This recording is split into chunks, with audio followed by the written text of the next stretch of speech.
Welcome to Behind the Muscle podcast. Today's guest is an IFBB Pro.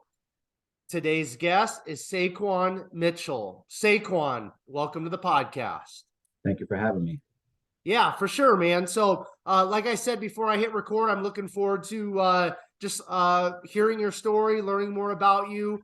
Before we kind of dig into that, I'd like to know who are a few of your favorite bodybuilders of all time? Definitely got to go with Ronnie Coleman, the big man behind you there, Dorian Yates. And I have to say for like my third pick, Kevin LeBron. Okay. All right. Are there any guys currently that are active in the IFBB that you kind of look up to or at least respect their physiques? Definitely since I'm going into the more of the classic physique division, I have to say definitely C-Bum. Okay. Awesome, man. Okay. Why don't you tell us, Saquan, at what age did you start lifting weights and why did you start lifting weights at that specific age? Oof, if I could think back, I'd say around 20 years old. Okay. Before getting into weights, I was always one of those kids that always were, I was pretty much into video games a lot. Pretty much one summer, my dad said, "Hey, put down the control, pick up some weights," and ever since that, I just fell in love with it. Okay. So it's been Awesome, man. smooth sailing ever since. Okay, excellent. Okay, so we're going to kind of transition then into your childhood right now, and your touch on your upbringing a little bit more. So, first of all, where did you grow up? And then you kind of mentioned that you were a gamer for a lot of years. But just talk a little bit more about your upbringing, your childhood. Only child. Do you have siblings? Where did you grow up? Did you play any sports? Like, just walk us through a little bit of those younger years, please. Definitely. I grew up in Newark, New Jersey. Currently have four brothers, one sister. So currently a big family right now. Prior to, the working out, the bodybuilding, I was a Division I track athlete. Not a lot of people, would expect that from me. Pretty much ran track all the way through elementary, high school, and college. Okay. What did you run in track then? What were your main events? It was all around sprinter, so anything from the 60-meter dash up to the 400-meter dash. Okay, cool, man. So I was pretty much a fast guy there. Okay, what college did you run at then? Wagner College in Staten Island, New York. Okay, cool, man. Awesome. Okay, now outside of track, what else did you do? You did the gaming. Were you into school? Were you into academics, or did you just kind of go to school because you had to? Like, what were you like as a academic when you're younger, Saquan? Oh, academics, I had no problems academically. Track was pretty much a secondary kind of thing for me. My parents always instilled to me academics comes first before anything. Going into college, academics pretty much was my main point. I did hit a little bit of bumps in the road there, but thankfully I graduated with a degree. Okay. What did your parents do when you were a kid? Like, what were their jobs or professions? My mom was a banker and my dad was in the police force. Okay, cool. Yeah, excellent, man. Okay, outside of your parents, and then we'll kind of get into some college talk. Outside of your parents, was there any other adult positive influences in your life growing up? Maybe it was an older sibling, or maybe it was a coach, a teacher, anybody that you really feel like outside of your parental guidance kind of gave you some positive influence? I would definitely have to say my coaches throughout track and field. They just pretty much instilled to me, which I pretty much brought over to my bodybuilding career here. There's always going to be some type of adversity that you go through, and it's always just the best thing, just to push through and just run the course. Okay, cool, man.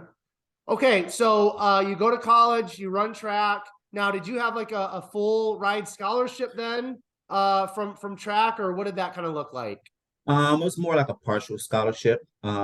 Pretty much, I think, if I can remember correctly, more like 50-50. Academic had a scholarship, and the rest was track and field. Okay, and so then what did you study in college, Saquan? Information systems. Now, what's that? Something to do with business, I'm assuming, right? No, like again, a lot of people don't really think this when they see me. I was pretty much same thing as IT. So I'm into a lot of computers. That's pretty much what I do outside of bodybuilding. So I'm into like the IT industry as well. Okay, cool, man. Okay, now I forgot to kind of ask. I got to ask you this: what you being like the gamer and stuff, right? What were some of the go-to games when you were younger? And if you're still gaming, what are some of your go-to games now as an adult? When I was younger, it was definitely more of the Call of Duty, Madden, 2K, primarily those. Still around right now, I pretty much play those too. Call of Duty, Madden, and 2K. Pretty much into the sports and shooting games. Okay, sounds good, man. Good combination, right? Yeah, definitely. Okay, so you go to college, you run track, you get your degree. Once you're done with college, how did life kind of unfold? After college, coming from college, it was kind of hard getting into a job in my degree field. So pretty much what I did from there, I started working at a gym, front desk. From there, moved over a little bit into personal training. And from there, I fell a little bit more in love with actual bodybuilding and getting more into competing itself. Because seeing some of those bigger guys in the gym, I would always say, I want to be like that guy. Um, so pretty much from there, I believe I was in working in a gym for maybe about 2 years until I moved over to the IT field. Okay, all right. Okay, so at right around 20, you said you kind of started dabbling with the weights or started lifting weights. What did your weight training kind of look like at that point? And then why don't you start walking us through when you actually started to think about bodybuilding and when you first competed? So from the time you first started lifting weights to when you kind of started to think about bodybuilding, competing, and then walk us through that first competition. Just kind of give us that full Right. story, Saquan, please. Well, my first working out, I think my regimen was pretty much chest and tries, back and buys. I never really did any legs. And then pretty much starting to go through the years, and then guys pretty much saying, "Hey, you have a great physique. Why don't you try taking, things a little bit more serious?" So, then I started incorporating more legs, started training a little bit more serious, and also started taking my nutrition a lot more serious. I'd say around 22, 23, I stepped on stage for my first show.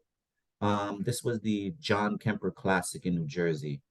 I went in a classic physique. Believe I placed second in my class. Okay. Okay, now that's a pretty competitive competition there in New Jersey. Am I correct on that? Yes, exactly. Yeah. And the bodybuilding grounds there in New Jersey. I mean, that's the neck of the woods where Nick Walker's from, and the list can Right. go on and on. It's pretty competitive still there in that New Jersey, New York area for bodybuilding, even current day, right? Oh yeah, most definitely. I believe I did around 3 or 4 shows while I was living on the East Coast. I could definitely say the competition there is definitely competitive. Okay. Okay. So, why classic physique for that first competition? Was it just because you were slacking on the leg development, or what? Actually, around the time when I did that first show, my legs were starting to develop a lot more, but I just didn't have the size, the muscle maturity, or the density to actually get into bodybuilding. So my coach at the time just recommended, that I just start, basic classic physique. And when I did pretty well in that, I decided to, take things a little bit further and get into more of the open bodybuilding division. Okay. When you first came across bodybuilding, or somebody suggested maybe you start competing because you've got some natural development, what did you think about bodybuilding? Because a lot of guys that come on here, they're like, "Oh, bro, like I was never gonna step on stage and be in my underwear and all that," or there's a lot of anxiety, or they're kind of scared. Like, what were your thoughts? Is it something that appealed to you immediately, or are you kind of one of those guys that's like, no way, bro, I'm not gonna be up there in my underwear? How did you take it in the beginning?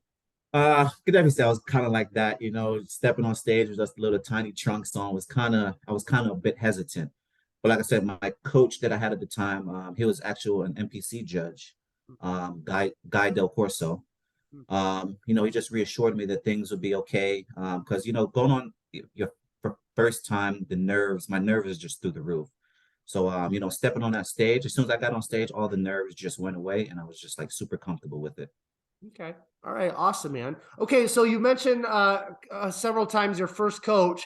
So did you hire a coach then? Kind of. Let me take a step back. How soon did you hire a coach? Because if you started training right around 20 and you competed at 22 or 23, how soon in this starting to weight train did you hire a coach and kind of move in that direction? Honestly, I believe I made a very quick decision. I hired my coach about 4 weeks out. So my first show, I did a 4 week prep. And let me tell you, it was one of the hardest preps that I've ever done, even to this day. The dieting, just the cardio.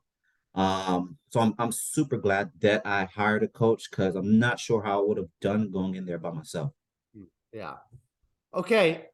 So after your first competition, what unfolded next in terms of competing?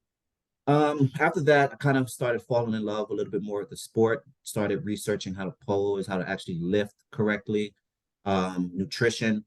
And then from there, I actually moved to Miami, and then I got with another coach. And then that's where I got into light heavyweight, open bodybuilding. Okay. Um, I think with my coach in Miami, we did the Miami Nationals. Not sure what year that was, but yeah, I did the Miami Nationals. I think it was around 2018, 2019. And how did that go? Did you get stomped or did you do okay? Uh, going into that show with those big boys, I think I placed literally like, if I remember correctly, like 16th or 17th. So that kind of discouraged me a little bit. I kind of thought to myself, is this the sport that I want to do? Just the countless hours of cardio and dieting and, putting all that hard work in and just, being crushed like that. So pretty much after that, I kept going at it, did another Miami Nationals, the same result. So pretty much like in Miami, it was just, just keep chipping away at it. Okay.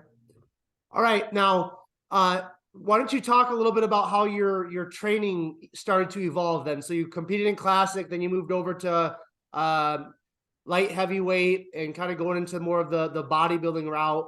So, and then you had your first coach and then you had the second coach. Like, walk us through a little bit how the training evolved. And then from that point up to maybe where you're at today, what does your training look like? Has it changed much from the beginning to now? If so, how? Yeah, definitely in the beginning. I would always, even getting into the light heavyweight, I would never take my leg training very seriously. Um, you know, every guy just wants to have big arms, big chest, big back, you know. Um, you know, and then during my competitions, I can always see and also getting feedback that I need to bring up my lower back, my hamstrings, this overall quad development. So as the years passed, training with some gym buddies who also helped me push me in the gym as well. I started training a little bit more intense and started training a little bit more smart. Even in the beginning of my bodybuilding career, never would pretty much like protect my knees or my elbows. So a lot of joint pain came on very early for me. So like right now, my training is a lot more smarter. So I'd say it's pretty much a push pull, legs and rest and repeat kind of split. Okay, cool, man. Excellent. Um, okay, so from your Instagram, I gathered that your current coach is Andres Linares. How do you Correct. how do you say his name? Did I say it close or Yeah, Andreas, and I think the way you pronounce the last name is pretty correct, Linares. okay? So Andreas. Now, how long have you been working with him, and how did you come across him? I've never heard of him. So walk us through just how long you've been working with him, and how did you connect with him, come across him? Why did you choose him? Talk about that, Saquan. Um, Honestly, I've been working with him, I'd say around for about 5 or 6 months, I believe. I got with him through my fiance. She was a client of his. Prior to him, I was with another coach. And prior to leaving my previous coach, I heard that he was interested in having me on his team. But prior to that, I wasn't quite sure if I wanted to continue the bodybuilding journey. Like I said, sometimes you go through trials and tribulations with this sport. So it took me quite a while to actually decide that this is something I wanted to do. And pretty much it was like, hey, let's make one last push and let's see what happens. So yeah, I joined with him, I think sometime around last year, August, I believe. And he's still my current coach up to now. Okay. So you competed at the Nationals in Miami a couple times. Your placing was not where you wanted it to be. Right. Now, after those two subpar Nationals placings, is that kind of the time period you were just referred to about questioning continuing in bodybuilding, or were there some other competitions in there before you started thinking about possibly quitting or walking away from bodybuilding? Yeah, after those shows, I definitely contemplated, walking away from it. It just obviously it's a big sacrifice, bodybuilding. It takes away from a lot of things in life. So with my fiance, we just talked about it. I took about 3 years off competing, until we moved to Houston. And then I did the Texas Cup with my previous coach. I took overall. And then after that, that's when I got with Andres. So pretty much getting with Andres kind of just rekindled everything for me. Taking overall again the Texas Cup, and then moving over into NPC Nationals. Okay. Okay, now I got to ask you, so you won an overall with the coach and then you left that coach for Andreas. I mean, you don't have to tell us, the absolute details, but why would you leave a coach after you just won an overall? Pretty much we just didn't agree on some things, so we decided to, just take our separate ways, and then from there, like I said, I got with Andreas. Okay. Okay, so how has Andreas then kind of I guess taken you to another level? Obviously helped you turn pro, but it sounds like you've had, a handful of coaches throughout your competition career. So how has Andreas been different from other coaches, and how have you guys just been able to connect to obviously get to the point that we're going to talk to here in a little bit in you turning pro at the Nationals in 2022? Like with Andreas, one of my biggest things is the communication between me and him. I think he's based out of El Paso, Texas. So I think the time zone, he's about an hour behind me. So no matter what time I text him, he's very responsive. I can remember there were some times where on prep, I was in my head like, hey, am I going to make this weight? What's the correct amount of food that I need to have with me? And he's just always there, responsive, answering my questions 100% on time. Cool. Excellent.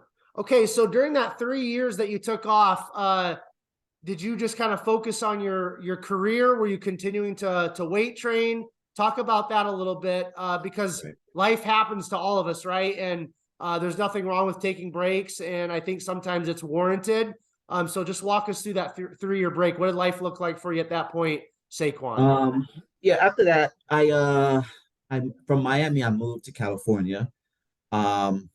I was actually in prep for a show, and then, like I said, life got in the way. Mentally, I just wasn't 100% there, so I quit that prep about 3-4 weeks out. Moved down to Pensacola with my fiance, got into another prep, just wasn't mentally prepared again, stopped that show. From here, we moved over to Houston. I was with a coach when we first got there. Again, started a prep, couldn't finish. Between those times, I was still weight training, still trying to, be the best I can. So pretty much in my head, I was saying, if I do come back, I'm going to make sure that I have no missing body parts. So I pretty much think that taking 3 years off definitely helped me as well. What was the I mean, do you feel like once you kind of quit once in a prep, like in the middle of a prep, it's easier to quit in the middle of another prep? Like walk us through maybe a little bit of those mental hurdles. Oh yeah, most definitely. At those points in my life, I was really just trying to think, do I really want to sacrifice, spending time with family, skipping holidays, just pretty much being secluded. So once I quit the first show, got into another show, and I was asking myself, do I really want to do this right now? And I just flipped the switch and said, yeah, I'm done. So I could definitely say it's easy. Once you quit one show or cheat on your diet. Like for me, when I was going through those shows, what I think helped me to quit those shows because I was not 100% on my diet. Um, Going in with Andreas, I was 100% all the way through. So I believe that definitely helped me push all the way through to become a pro. Yeah, for sure, man.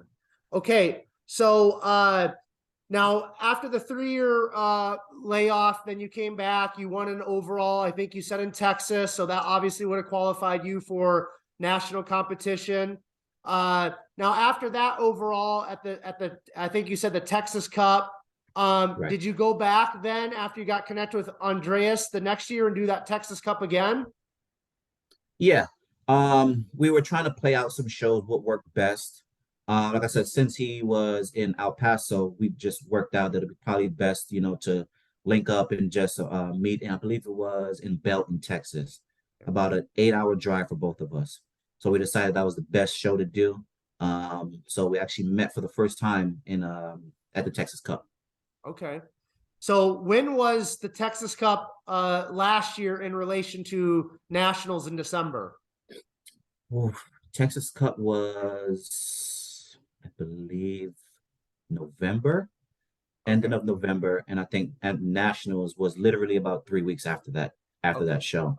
So pretty much Perfect. coming right off of Texas Cup straight into Nationals. Mm. Okay. Now to kind of take a step back during this first prep with Andreas, did you have points, just like you had in the past where you wanted to quit? And how did you kind of continue to push forward when you wanted to quit during that prep, that first prep with Andreas? How did you kind of jump over those mental hurdles? This one, funny story, is I just had something very like fueling me throughout this prep. Like I said, previous coach, I had to do with that. So this going into this prep, I had pretty much like I wanted to prove him wrong, So I was just going in there. My mind was just pretty much head down, headphones in, dial the training in, and we prepped for 14 weeks for the Texas Cup, and I just literally gave it my all the way up into nationals. Okay. Okay. Now you win the Texas Cup, get your qualification for national competition. So what did you kind of just keep your foot on the gas pedal then for those 3 weeks between the Texas Cup and nationals? Did you take a couple steps back in terms of just taking a little quick break, or walk us through those 3 weeks? Oh no, there was no break. I think only break or a little time off I had was after the Texas Cup. Enjoy some food with family and friends. Pretty much like one meal. And as soon as we got back to Florida, it's foot on the gas again. I can definitely say those 3 weeks, man, it was tough mentally.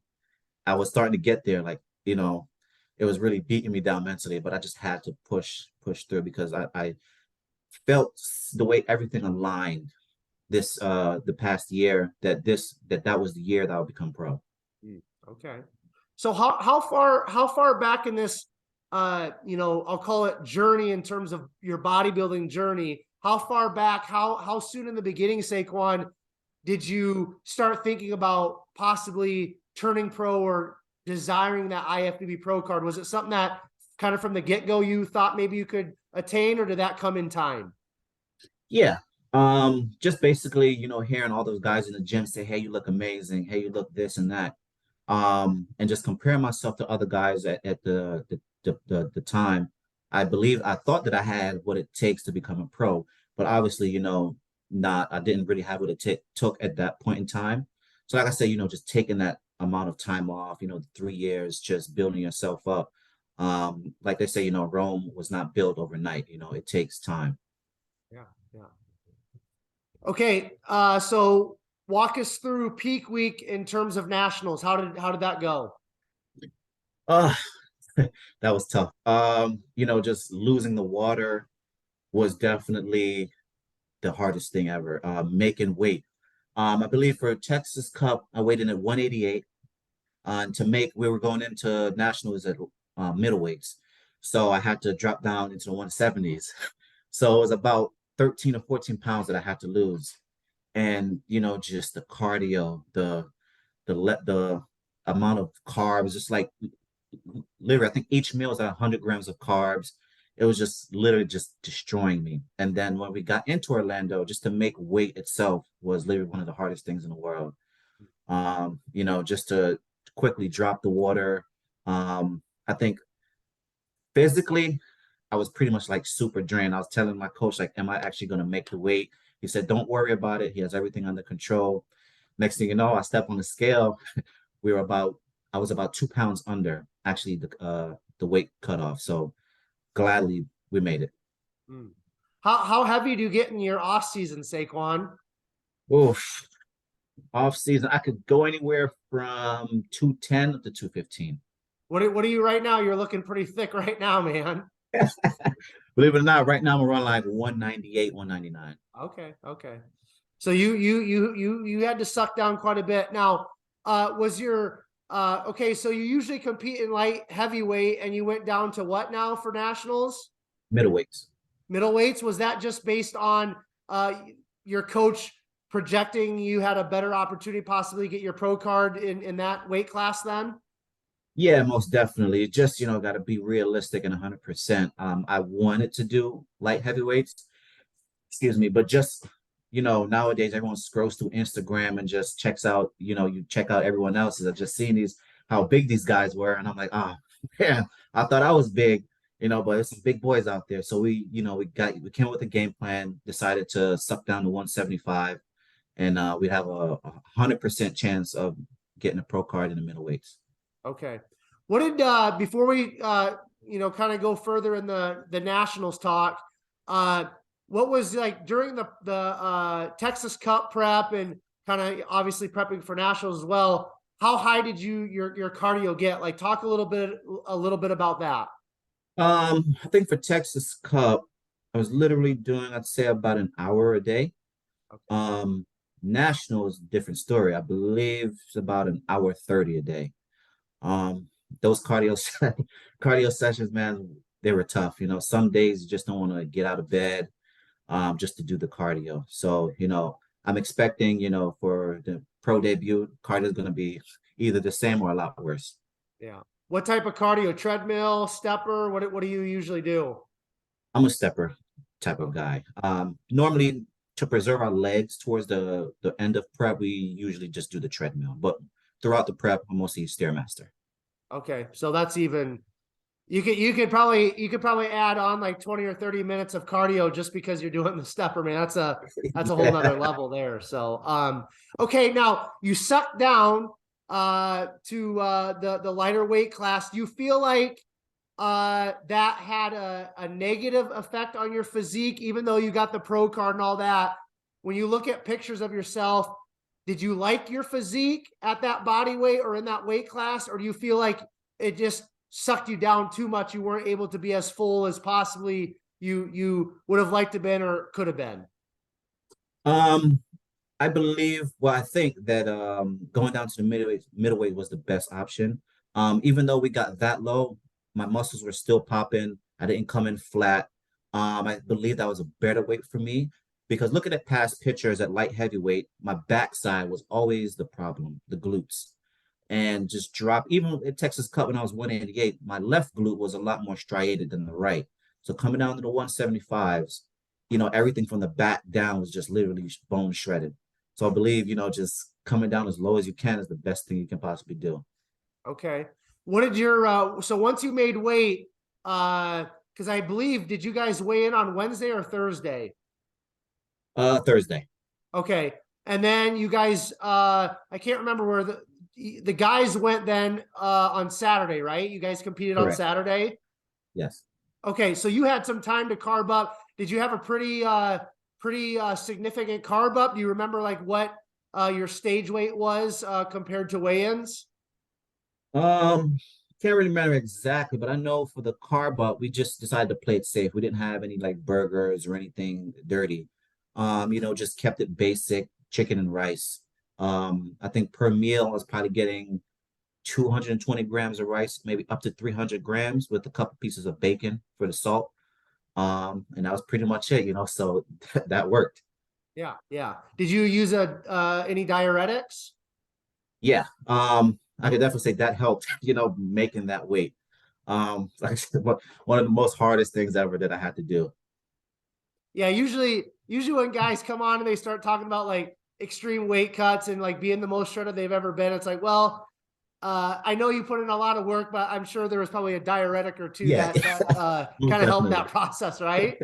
Most definitely. Which in the NPC and the game that you guys are playing in, there's absolutely nothing wrong with that. So that's Mhm. cool. Okay, so prejudging. Why don't you walk us through prejudging? Now you won your class, right? You got first place in your class. For nationals, I placed second. You got second. Okay, so walk us through kind of like prejudging. Did they have you in the middle? Walk us through a little bit how that kind of went during prejudging. Prejudging. So when they gave us the call outs, literally standing there, I was literally scared because I was the last guy called out there because I wasn't questioned. Did I make it? So pretty much they called me out. I was on the far right. So pretty much once they start calling the poses, I got a lot tighter, a lot fuller, slowly started moving me in. So after coming in one spot, hit a few more poses. I moved in another spot, start hitting some more poses. And then once they moved me in the middle, I knew pretty much, I secured a pro card. At that point, I was just trying to, take overall. Yeah. Okay, so you were in the middle then for a significant amount of time in prejudging then. Yes.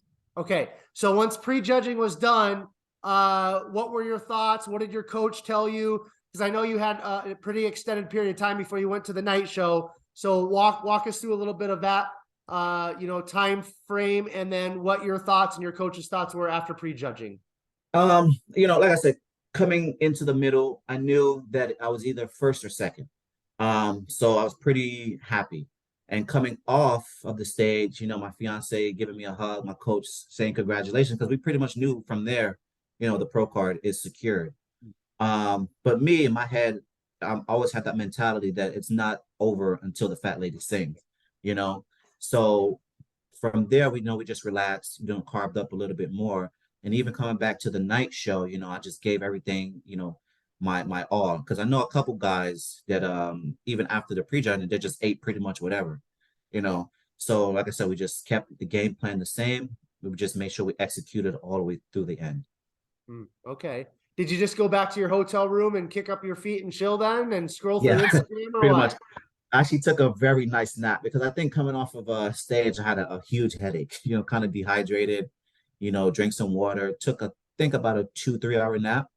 And then, just carved up myself a little bit more, came back for the routines and the call outs. And pretty much with the call outs, it was just me and one other guy. And when to call me for second place, I told my coach, hey, I'm not upset. I'm just glad that I secured a pro card. I would have enjoyed to win the class, but hey, you got to take what you can get. Yep.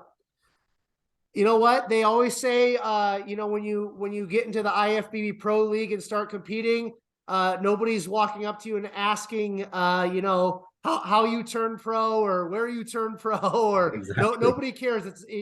As long as you get in, and then you can start doing some damage, God willing, right? So, okay, walk us through then. Obviously, you took the 3-year period off. You've been through some different coaches. There's always ebbs and flows, ups and downs in bodybuilding and in life. Walk us through some of those emotions and feelings you had once you knew you had that pro card, Saquan. Coming off of prejudging, I was literally thinking to myself, like, I finally did it. I finally did it. I just thought back to all the, like you said, the ups and downs that I had. And I was just very happy that I did not call it quits. I didn't want to, later down the line always say, what if, you know? Um, like I said, we decided to make one final push. I'm still young, so I decided, to give everything my all. It honestly didn't hit me until like a week after, coming back here to Florida, with the big card that they gave us. Pretty much, coming off the stage, my fiance is tearing up, my coach is tearing up, that we finally did it. Um, Even thinking about it now, I still think to myself, like, this, it literally happened, because not everyone turns pro, So, that's I always tell everyone, a couple guys come up to me in the gym asking me how I did it. I just say, hey, you have to give everything 110% and never give up. Yeah. Yeah. And having some decent genetics helps as well, right? Oh yeah, most definitely. We got to keep it real, man. Genetics Yeah. is part of that bodybuilding game, right? Most definitely. Got to have some good genetics. Okay, now in terms of your coach Andreas, were you his first like open men's bodybuilder to turn pro, or has he had some other guys turn pro in those divisions? Yeah, I was his first open bodybuilder to turn pro. Awesome. So I'm sure obviously that felt good for you to accomplish that for him, but I'm assuming that, he was very proud of you being his first, right? Oh yeah, most definitely. One of the big highlights was that the amount of time that we accomplished this. Like I said, most people, 25, 20-week prep. We took the Texas Cup in 14 weeks, going straight into nationals. And like I said, I felt like the stars aligned and something was going to happen that year. Just leaving Texas, coming back to Florida, getting with Andres, and then how just smoothly and effortlessly things just took off from there. It's literally like we clicked. And going into the Texas Cup, we had no idea of doing nationals or even going, to try to become pro. Just seeing how we looked, and then literally talking after we got back to the hotel from Texas Cup, we said, hey, let's just make a push and see what happens.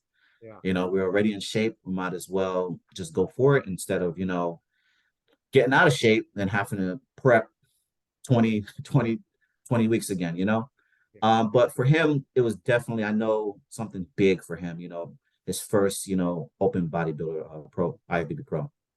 Very cool, man. Love that. Okay, so let's talk about did you because I've had a lot of the guys from nationals on, and have some pretty good relationships with some of the guys that turned pro from your nationals. So I've kind of asked them this. I know that there were some bigger name IFBB pros kind of walking around. I think Brett Wilkin was there, and some different guys like that in terms of people fans at the nationals just watching.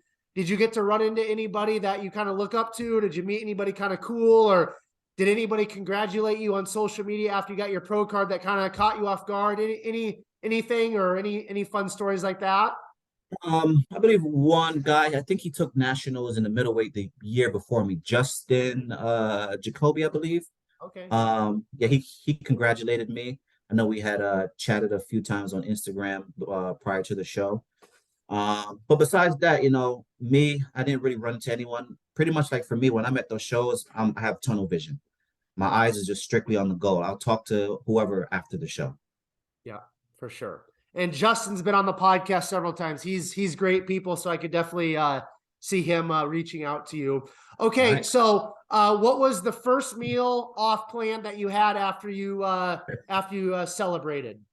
Uh, I had a nice warm Cinnabon. Ooh, Got nice. something to know about me. I love anything cinnamon.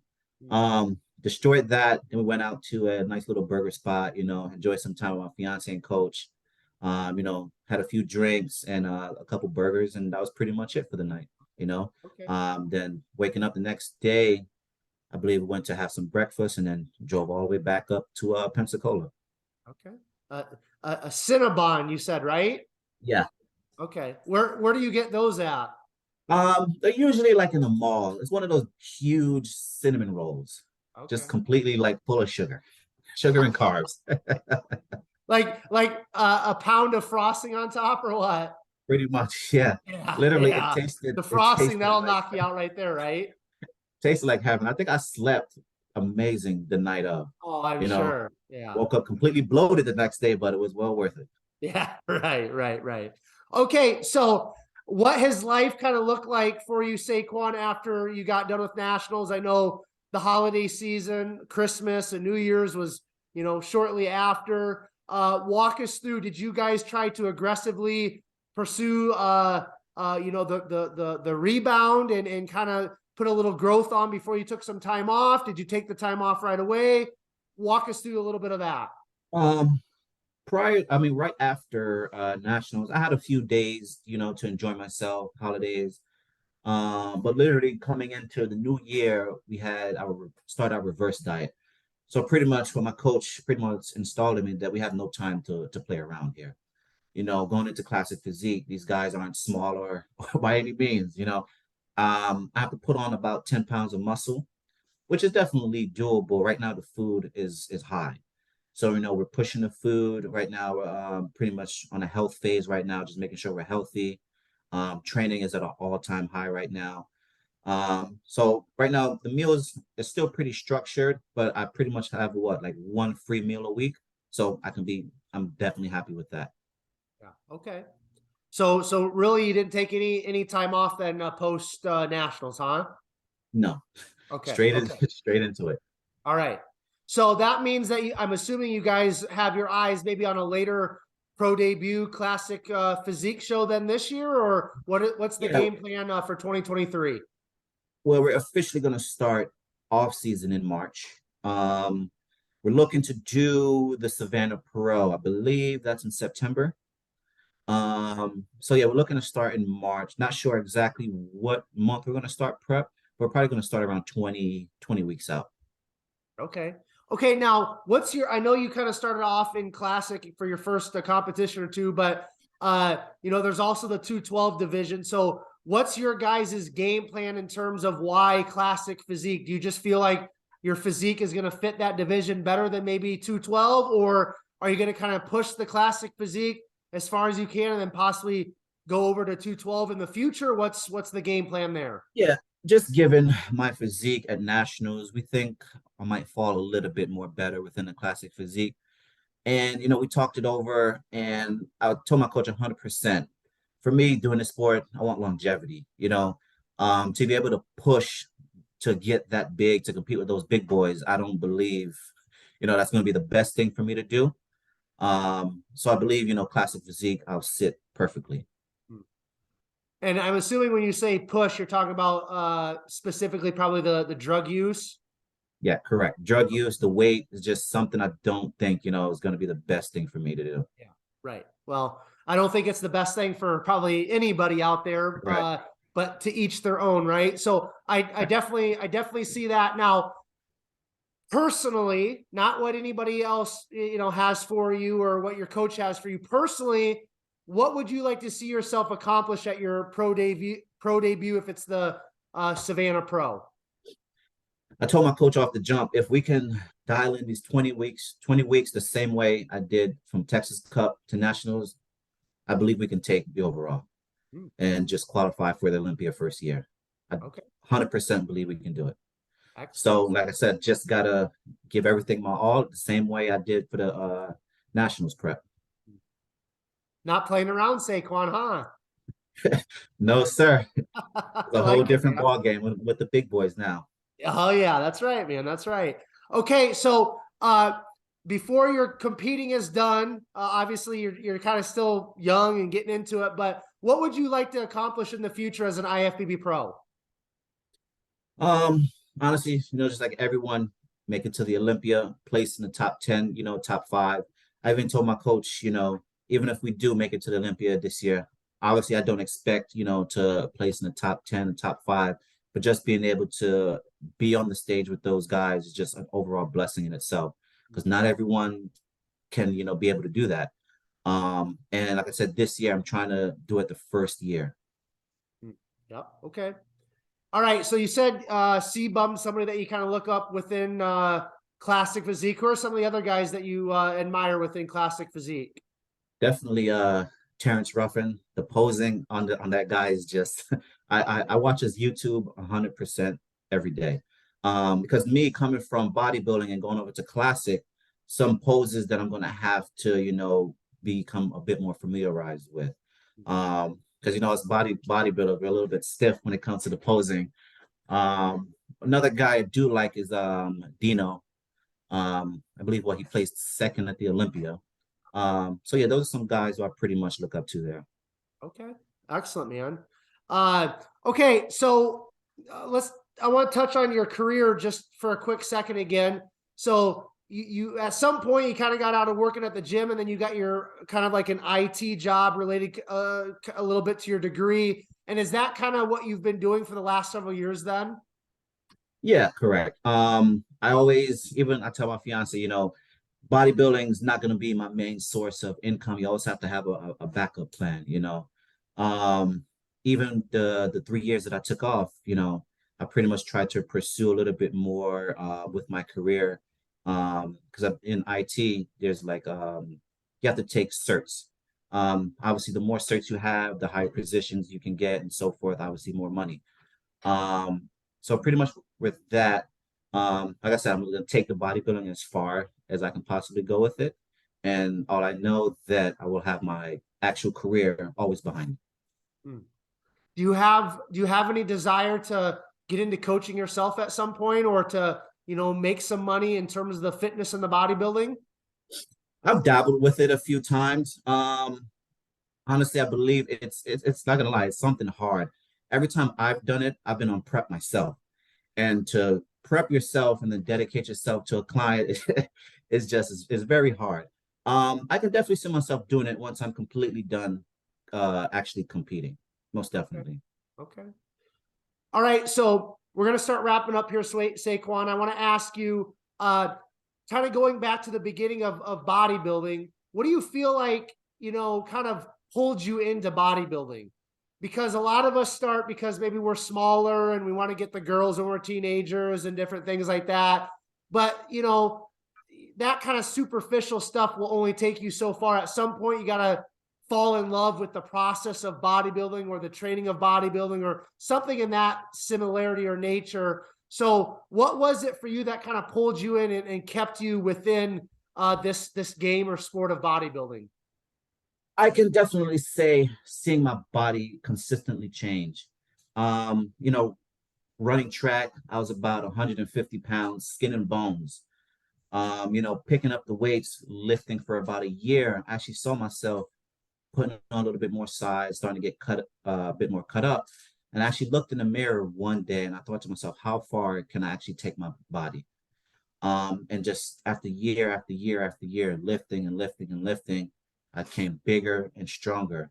So that just instilled in my mind, like I said, how far can I actually take this? If I think back 5, 10 years ago, I would never expect to be this big.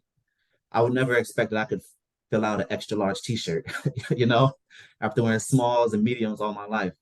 I can definitely, like I said, you know, definitely just seeing how far you can actually take your body. Okay, cool, man.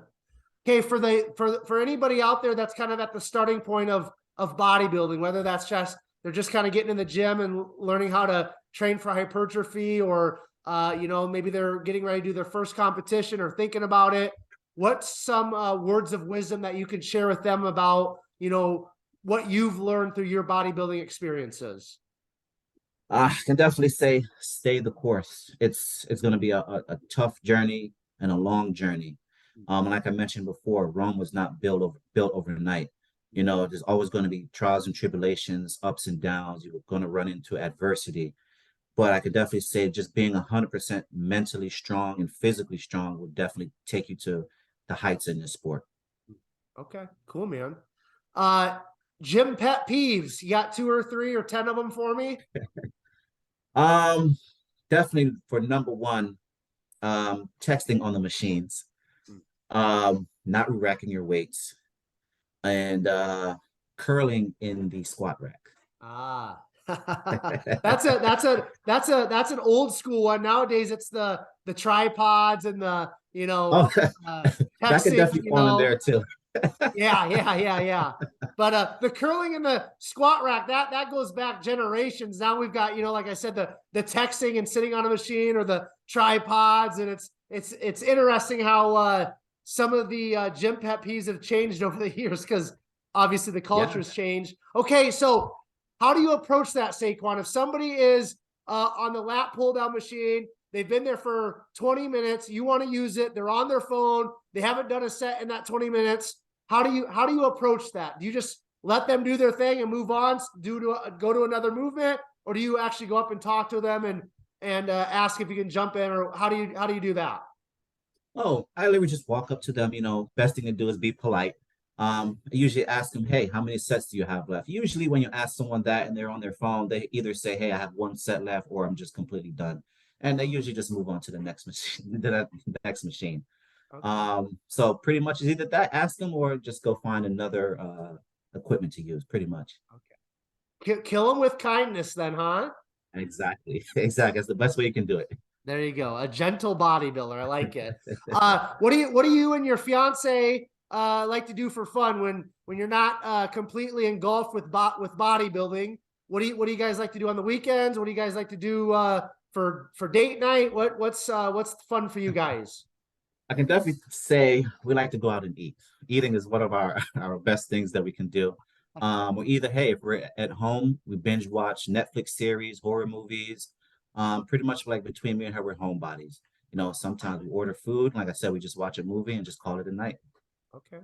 What's your favorite movie of all time? Any genre? And then what's your guys' go-to when you're ordering food to the house? Favorite movie all time. I have to say Saving Private Ryan. Ooh, wow. Old school. Nice. Yeah. Yeah. And go to for, you said ordering food? Yeah. If you're going to order Uber Eats or whatever, what are you ordering Ah, most of the time? that's a tough one because between me and her, we have our little split. She likes more tacos, Mexican. I'm more of a pizza, cheeseburger type of guy. But if I have to compromise, we'll definitely have to go for Mexican. Okay. What type of pizza are you eating though, Saquon? Like you mean like toppings on there? Yeah, yeah. Was it a Supreme Oh, or just pepperoni or what? I'm a pineapple guy, pineapple Ooh, on pizza type yummy. of guy. Yeah. Yeah. Yeah. But if I do have to go basic, it's just gonna be pepperoni. Okay. Okay. Cool. Cool. Awesome, man. All right. I think that wraps up some fun questions. I kind of usually like to end things on a little bit lighter, fun note. So we're gonna stop there. I just want to say thank you, Saquan, for coming on the podcast, man. It was fun kind of getting to know you. Excuse me, and hearing your story. Before I do a quick outro, I do let you go. I just want to kind of give you the platform to share any final thoughts or any final words that you might have for us. Give us your Instagram, any shout outs, anything else you want to leave us. Platform's yours, man. Just going back to what we mentioned earlier, for any, young guys getting into the gym or aspiring to be an IFBB Pro, like I said before, it's going to be a long journey. Just dial in and give it 110%. Be mentally and physically strong. And, just that alone is going to take you to the heights of this sport. So never give up. Definitely want to shout out my coach, Andreas. I'm pretty sure he's going to see this. Also want to shout out my fiance as well. And I think that's pretty much about it there. Yeah. Give us your Instagram, Saquon. Instagram is at Saquan Mitchell. Okay. Excellent, man. Okay, dude. Good luck, going into 2023 and chasing after that Olympia qualification at your pro debut. And again, thank you so much for coming on the podcast. Okay. Thank you for having me. I appreciate it. You're very welcome. All of you who are tuning in to another episode of Behind the Muscle podcast, I just want to say thank you so very much. If you guys have not done so already, make sure you hit that subscribe button in regards to Behind the Muscle podcast on YouTube. And then also please take this episode with Saquan, share it on your Instagram stories. Make sure you tag Saquan, tag Behind the Muscle podcast so that we know you listened specifically to this episode and found great value in it, in which I know you did. And then finally, I will leave you all with this. Remember, behind the muscle, there's always a story. We'll catch you guys later.